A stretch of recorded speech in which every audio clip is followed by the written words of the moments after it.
Good evening. We bring you the latest in the world of sports. I'm Paolo Del Rosario. And we give you the conversations you want to hear from your favorite sports icons and athletes. I'm Boom Gonzalez. Tonight, we check in with our Philippine Palomino team as well as the latest updates on Gilas, Pilipinas. But first, we're wrapping up the 2023 NBA season. Buckle up, sports fans. Let's get in the game.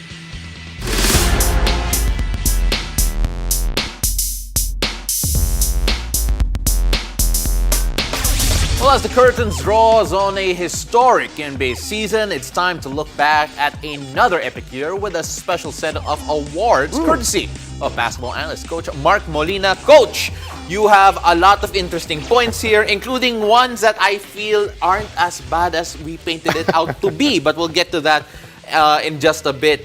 There are these awards, unofficial, all selected by you. So I think, Boom, we're going to start out here with the Comeback Player of the Year. And that is no other than Jamal Murray. A lot has been said about Jamal. Why him for you? Well, it's obvious. ACL injury a year and a half ago. Didn't play the whole season of last year. Played this year. Struggled in the beginning. And then saved the best for last 25-5-5 in the playoffs and ending up a champion. How many people can say that within a year of rehabbing his ACL and then winning a championship within the same calendar year? That's why he was in tears. Yeah. I mean, Jokic was unemotional when they won the championship, but Jamal was really in tears because of what he went through to be able to reach this point. Makes it sweeter, right, when you come back from that kind of adversity and the champion and put up historic numbers too. That's another part of it. The other guard that you chose was the breakout Star of the Year from the New York Knicks. At least they got something this year. Sorry, New York Knicks fans. No, you're not. Jalen Brunson. Okay, tell us why. He was a part-time starter last year. Yes. With Dallas. I mean, he started pretty much maybe the latter half of the year, but was a sixth man for the most part. And then free agency came. New York gave him a nice offer, which included his dad, to be part of the coaching staff. And there were, a lot of nice things that you can say about Jalen Brunson, but to average 27 points in the playoffs, better than Embiid, better than Giannis, better than a lot of the other superstars, and suddenly became the focal point of the New York offense. They all thought this was Randall's team. Correct. Yeah. No longer. This is Jalen Brunson's team, and I don't know if a lot of analysts really saw this coming. Yep. In fact, he wasn't even an all-star. Yeah. Right. But You're right, I think he's playing at an all-NBA level. And in right the playoffs, even got better. Major problems with Absolutely. Cleveland. Gave Miami Heat a lot of headaches. The others didn't deliver. It was him who gave the Miami Heat headaches. The toughness that he brings on the floor, it's something else. He did that in Villanova, national championship there. Nobody thought he could do it in the NBA because of his size. He is not fast at all. But the toughness, the smarts, he is turned into an all-star. Not fast, but he's quick. Yeah, he is. Very quick. He changes direction as well. Yes. I remember that when he was being traded to New York, they were all upset that Donovan Mitchell was not moving there, and they had to settle for Brunson. And he eliminated Donovan. I don't think that's they got settling. further, right? That's not settling. that's not so bad.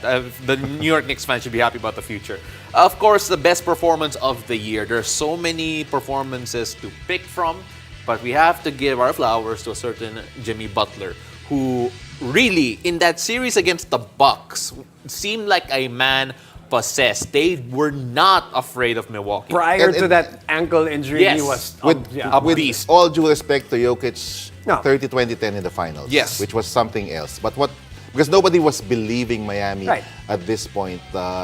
It was even though they won Game 1, people were still saying, "Oh, Giannis is coming back. They're gonna beat Miami." But in Game 4, I think that was a statement there because Milwaukee was up in the fourth quarter. Then Jimmy just took Exploded. over. Yeah. With Drew Holiday on him. 56 points. It was all Jimmy Butler.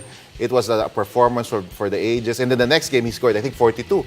It was like almost 100 points. Yeah. And the overtime putback. Exactly. He was the one who forced the overtime putback, right? Exactly. So He called that play, by the way. He wanted it. And when you have somebody like that, I mean, we talk about the Miami undrafted players a lot, but those guys can perform because they have a star they can rely on. Right. Yeah. They know when push comes to shove, this guy is gonna carry us, and he did it in the first round which gave Miami the belief to make it to the finals. Right. Yeah, I agree. And, I love these next two categories, Boom, because these are executive decisions. And we all know that Coach Mark is also good at making executive decisions in his day-to-day. So, the best move of the year for Coach Mark is the Nuggets acquiring KCP and Brown and drafting Christian Brown.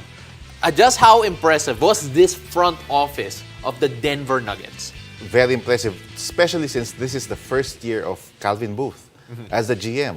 First year as the decision maker. Good point. A lot Good has been said about what Rob Pelinka has done I was with about the to Lakers. say, right. And I think it was Sacramento's GM who won the Executive of the Year. Yes. But these 2 or 3 low-key moves to get a Bruce Brown as a free agent for what, 5-6 million? Yeah. And then to trade for KCP, they gave up 2 key players in Monte Morris and Will Barton to get this guy, because the advantage of KCP is his outside shooting and defense. He's a 3-and-D guy who's perfect for Denver, and he was able to get that, plus the drafting of Christian Brown, who was a contributor in the playoffs. I think those moves took Denver over the top, and they won the championship because of that. If they didn't win the championship, let me just poke you here a little bit. If they didn't win the championship, and I'm no Lakers fan, but was the Lakers move the best if they didn't win the championship? Only because, hear me out here, only because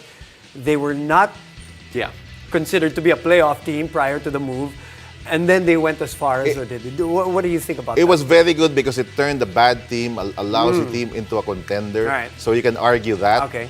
But I love the little trades. Right. To me, it's harder to be a contender and take them to the championship. Those small things, small moves, like getting... It's not a big deal to get a Bruce Brown. Right. But when you watch the finals, and you see probably him, the most you see the consistent value. other than You the see him perform. Right. Then you know that this is Speaking a like staff. an executive. Oh nga eh, diba? I told you, it's perfect. Perfect awards. They know their personnel well, they recognize what they need, and they went after it. Right. Yeah. We had the best, but Pao, on the opposite side. This is the best move of the year. What's the worst? I don't. For me, it's the best move of the year. For Coach, it's the worst. Because the Timberwolves trading for Gobert is so beneficial to me. But let's put it in the face of it. It is really a lopsided trade, results based. First of all, in the NBA of the 2020s, you cannot play Gobert and Carl Anthony Together. Towns together. So that itself is already a bad move, to pair them together. And then you look at what they gave up for Gobert, 4 or 5 first-round picks, including your boy, Walker Kessler. Yes. who I think was already better than Gobert at this stage. Right. And then you have one guy who's already at par or better than Gobert, and you're paying him a rookie scale, and this guy's making so much money eating in your cap, and then you add all of the other picks. I don't really know how this happened in today's NBA.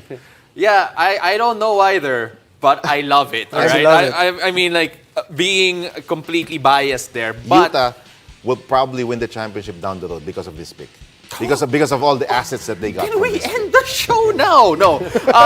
But you take a look at all of that. the show, Not the the show, segment. the Move. segment now. Pwede. We still have a lot more to talk about. Come on. Oh my goodness. But before I completely lose track of everything we're supposed to be doing here, there is a quote-unquote, the real MVP award. And that one will go to Nikola Jokic. Coach, can you define the real MVP? This is very painful because I'm a Joel Embiid. I know, Sixers exactly. fan. Exactly. But you have to be real here. Yeah. Real MVP is really the best player in the game. This happened in the 90s when they gave awards to Karl Malone. They gave awards to Barkley. But everybody knew that the real MVP, the real best player of the game is Michael Jordan. Yes. And it happened again this year. And I think it's obvious. Maybe before the playoffs, you could make a case for Embiid. And I myself, I will be making cases for Embiid before the playoffs. But now, it's obvious. I mean, you can say Giannis is there as well. But hands down, Nikola Jokic is the best player in the world right now. I agree. I don't think that can be disputed. I was going to say. There's no way. Coach Mark, thank you as always for entertaining us with your choices and making my partner happy here my goodness. tonight. Thank you, But we guys. cannot end the show because after the break, We will hear from the next generation talents of our country's baseball program. Stay tuned. You're watching The Game.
Welcome back to The Game. The country's youth baseball program is reaching new heights as the under-18 squad qualifies for the ASPAC Palomino team, the team roster, for the first time in history. That's how big it is. And joining us are the members of the Philippine Palomino team, Ryu Garcia, Kyle Bautista, Migs Paca, and Coach Junmar Yarao. Welcome to The Game. Congratulations. Thank you so much. First and foremost, right, for making history. Okay, Coach, bigyan nyo naman kami ng background muna dun sa the competition na sasalihan natin for the first time, and how were they selected, yung ating mga bata?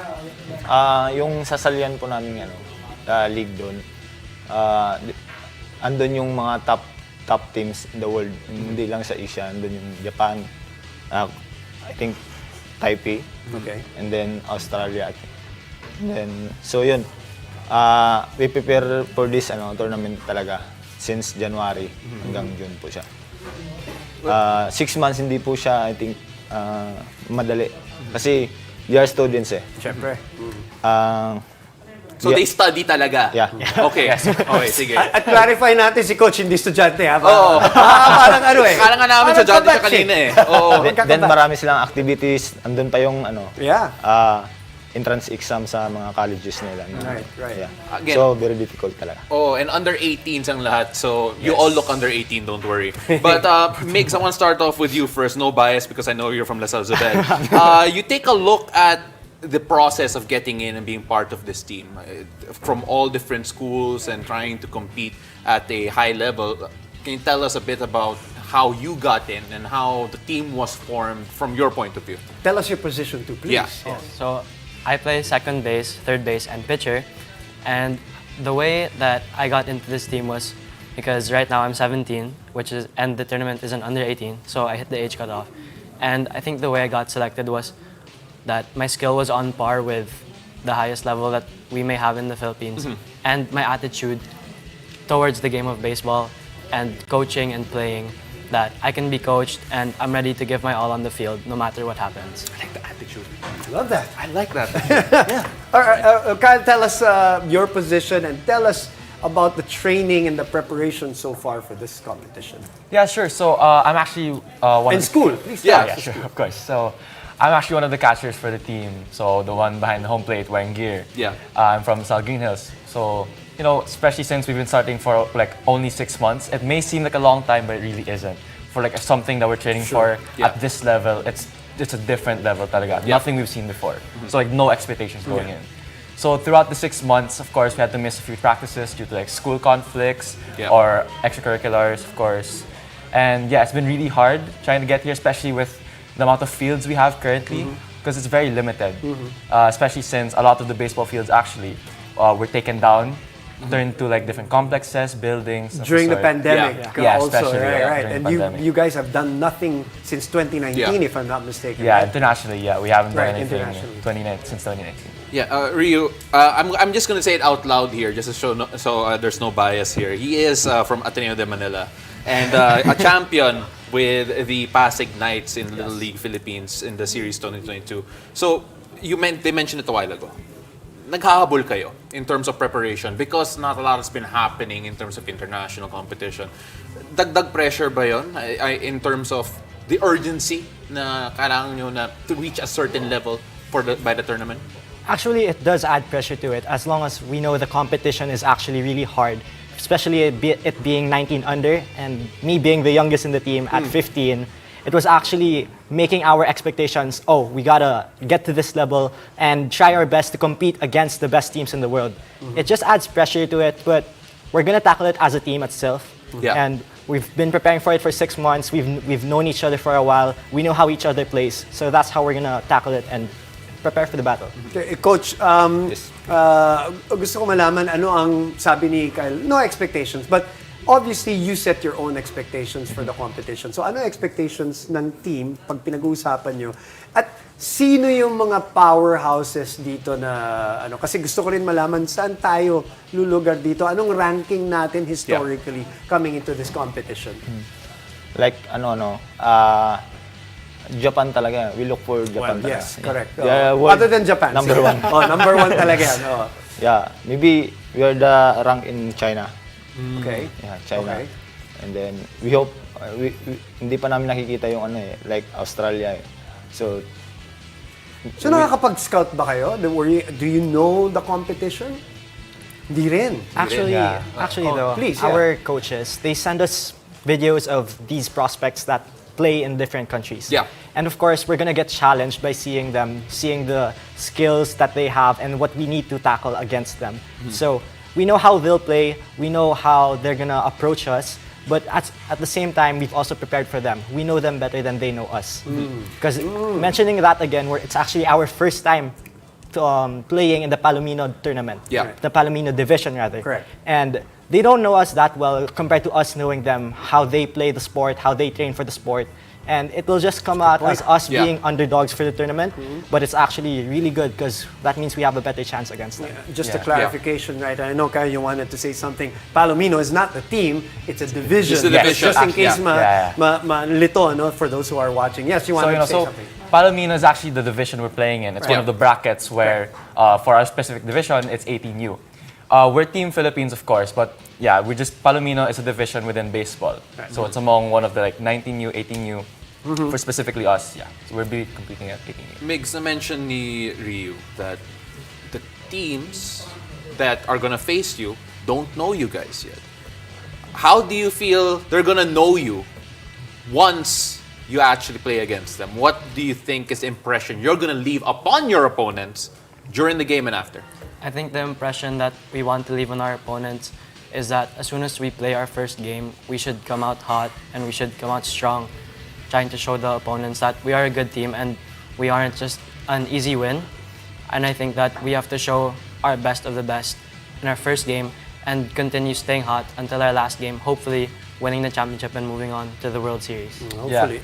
Just to add nga lang po, so Please. actually this comes to our advantage because we have the element of surprise. They have no expectations whatsoever. Like, it's Philippines, it's a new team.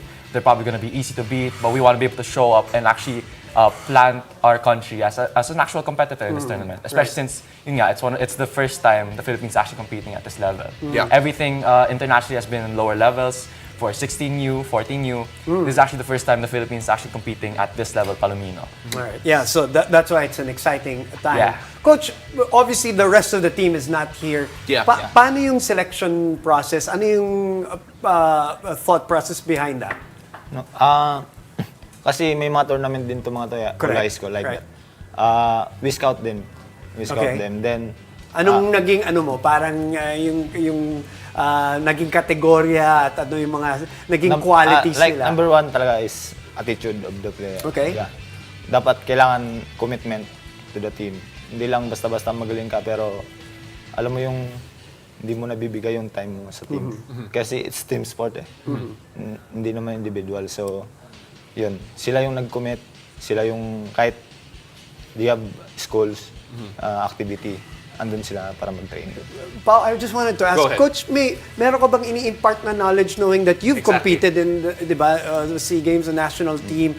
Is there, what do you tell the boys because of that experience? Sinasabi ko lang sa kanila lagi, it's lalaki tayo, lalaki din sila. It's nothing different. Pantay-pantay lang. Pantay-pantay lang. oo. Kung ano yung kinakain nila, yun din. Well, I don't know. But Mas masarap pag kinakain natin. Oh, mas masarap dito. Promise. Rio, you talked about being the youngest in the group, and obviously having to punch up in terms of age. And based on hearing you right now, you're obviously very vocal. How do these guys make sure that even though the age gaps are different, because it really is a big difference in the age levels, 18, 17, 16. Right. And you being as young as you are, how have they embraced you, made you part of this older group? Actually, fun fact about our team, I call the older teammates Manongs. So I call them Manongs and I ask help from them whenever I am getting confused with the drills. Honestly, it just helps us merge as one team as well. Coach said that they scouted us from the team and took into factor our attitudes. Of course, as one team, we need to have proper attitudes for us to merge properly. And with them teaching me how to be part of the team and me being able to contribute my best because of me being part with them. Yeah. I think that's one way of saying that, oh, we are one team right now. And our attitudes did comply with each another. We complemented each other to a point where we were able to bring out the best in each other before the tournament. Again, if they win the tournament, which is in Japan, Yes. they will be on their way to the USA and Texas in July to represent the Asia-Pacific region. We'll end with one question, and you can speak for the boys. Sure. Why baseball? It's not the most popular. A lot of people go basketball, football. Why baseball? Sell it to us. Okay, so basically for me, it's actually a funny story how I started out baseball. I was basically actually forced to join. Yeah, so basically this summer, I was looking for something new to try. I tried like basketball, soccer, volleyball. Nothing really stuck to me. But then eventually, my mom tried convincing me, hey, why don't you try baseball? Because apparently sa Lasal Gilas, they were offering a baseball program. So like, okay, why not? Let's try this. But I was like very hesitant at first. So I tried it out. It was actually pretty fun. And eventually, the coach apparently was looking for players to play for the varsity team. And I guess ever since, it's been a passion of mine for the last 9 years. Yun eh. Pao, Yeah, there's a everyone is, scarcity of there baseball is. players, so also you gotta get other kids gotta into, try. You gotta to try playing and, baseball. There you go. For You me, never know. I believe like baseball, sure, it's not a very popular sport, but I do believe that it can be one of the top sports in the Philippines. And, Like, it might be because of you guys. If Yeah, you hopefully, do yeah, very well, you hopefully. never Do know. well. Thank you very much for being here. Good luck, guys. Thank you, And thank you. we're all rooting for you. Thanks for sharing your Thank you thoughts. so much very for much. your support. Yeah. So after the break, we'll find out what to expect on opening day as the country hosts the 2023 FIBA Basketball World Cup. Stay tuned. You're watching The Game.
back to the game. Hoop fans, get ready for an epic tip-off as the Philippines is set to host the FIBA Basketball World Cup for the first time in 45 years. The country will welcome the best players in the world alongside Japan and Indonesia from August 25 to September 10. On opening day, top 10 ranked Italy will face Angola, followed by Gilas, Pilipinas, battling the Dominican Republic. NBA All-Star Karl Anthony Towns is expected to suit up for the Dominican Republic, as well as mainstays Andre Feliz and Eloy Vargas. Tip-offs are set at 4 p.m. and 8 p.m. at the Philippine Arena. And don't forget, this is your chance to support the Philippines in the FIBA Basketball World Cup 2023. Buy 5-day passes at 20% off with this Independence Day World Cup promo package. Available from June 12 to June 16. Tickets available at philippine-ticketing.worldcup.basketball.